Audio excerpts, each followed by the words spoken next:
I'd like you to tell the jury a little bit about your brother, George Floyd. First, can you tell the jury where and when he was born?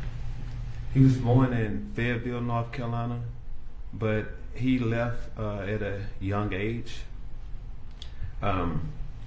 We moved to Houston, Texas, and I have two other sisters that are older than us. It's Jaja Floyd, Latonya Floyd, then became George Floyd, and I'm next Phalonis Floyd, and my other brother Rodney Floyd, who's my mom's baby boy.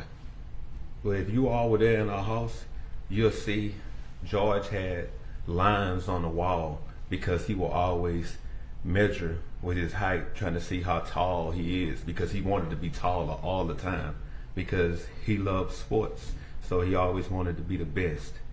Sir, would you please describe this photo and what you know about it? That's my mother. She's no longer with us right now, but that's my oldest brother, George. I miss both of them. I was married. In May 24th, I got married. And my brother was killed May 25th. And my mom died on May 30th. So it's like a bittersweet month because I'm supposed to be happy when that month comes. Going back to growing up in the CUNY homes, can you please tell the jury what role George Floyd had as the older brother in that household?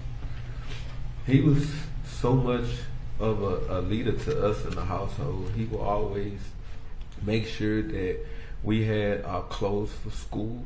He made sure that we all were going to be to school on time.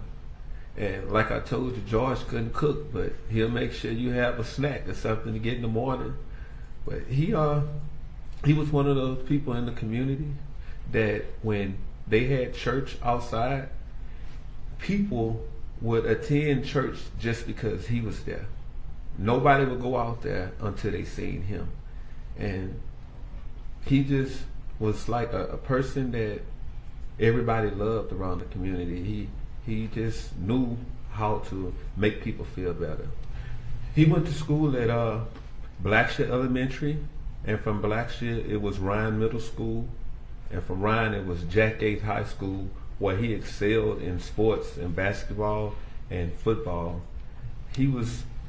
He had received a scholarship to attend South Florida College, and from there he played basketball there, and he transferred to Texas A&M Kingsville, where he played football.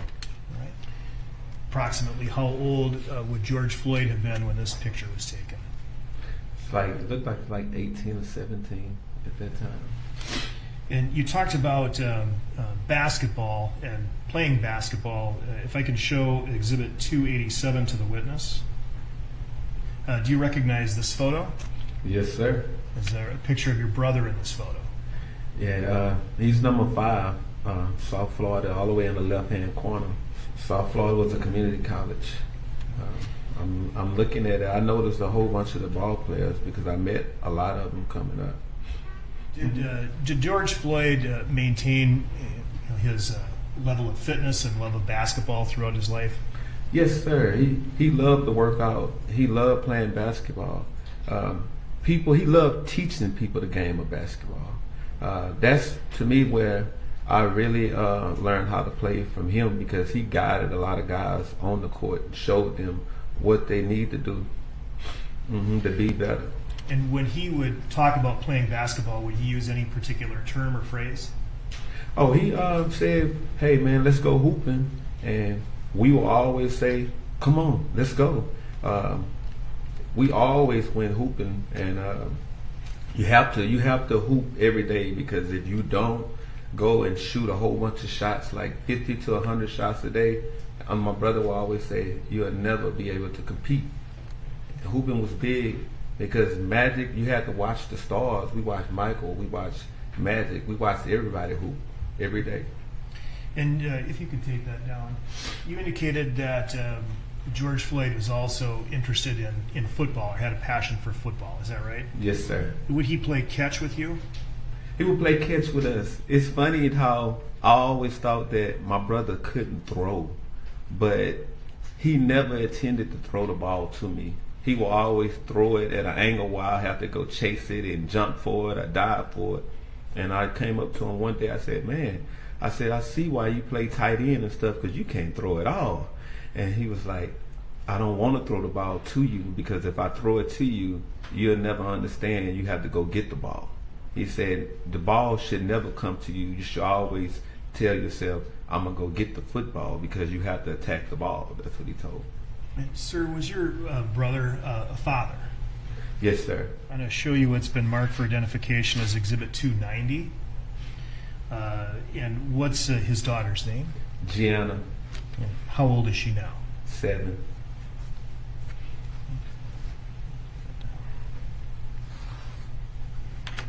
Sir, could you please, for the jury, describe George Floyd's relationship with his mother? Oh, it was one of a kind. George, he would always be up on our mom. He was a big mama's boy. I cry a lot, but George, he loved his mom. He will always just be up on her. And you know, every mother loves all of her kids, but it was so unique how they were with each other. He would just lay up on her in the fetus position like he was still in a womb. I would see him every day, and I'd say, period. I'd say period, because we called him Perry instead of George.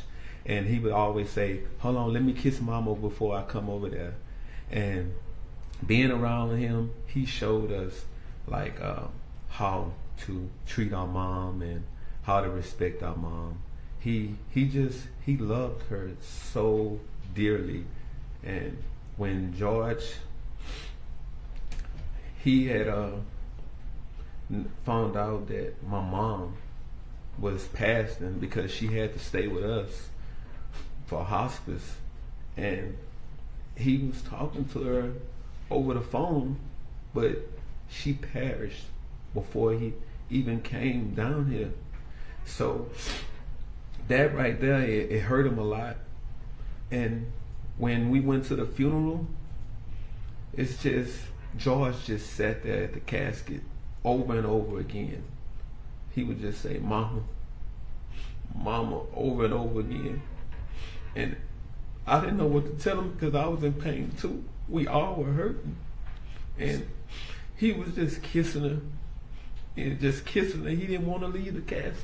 And everybody was like, come on, it's gonna be okay. But it was just difficult, because I don't know who can take that when you watch your mother, somebody who loved and cherished you and nourished you for your entire life, and then they have to leave you. We all have to go through it, but it's difficult. And George, he was just in pain the entire time. Sir, you indicated your mother passed away May 30, that was 2018, is that right? Yes, sir. And you described seeing your brother George at the funeral, is that right? Yes, sir. And was around the time of your mother's passing the last time you saw your brother George Floyd in person alive? Yes, sir. Did you maintain contact with him on the phone, through text and whatnot after that? Yeah, we text, we called each other. He would call and I would call him, but we would talk a lot of times early in the morning, because I was a truck driver. So he will always be up talking to me and getting pointers on how to back up, how to do this, shifting gears, different things like that.